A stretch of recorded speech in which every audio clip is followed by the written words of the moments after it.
West Giant Hills district. The meeting was held on how the roster system ensures fair representation of all communities in government jobs and educational institutions.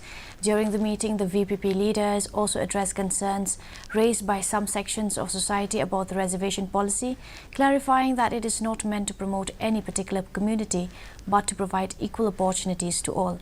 Arden Basayamoit VPP president stated that they are requesting the government to postpone the implementation of the roster system until the current reservation policy is revised.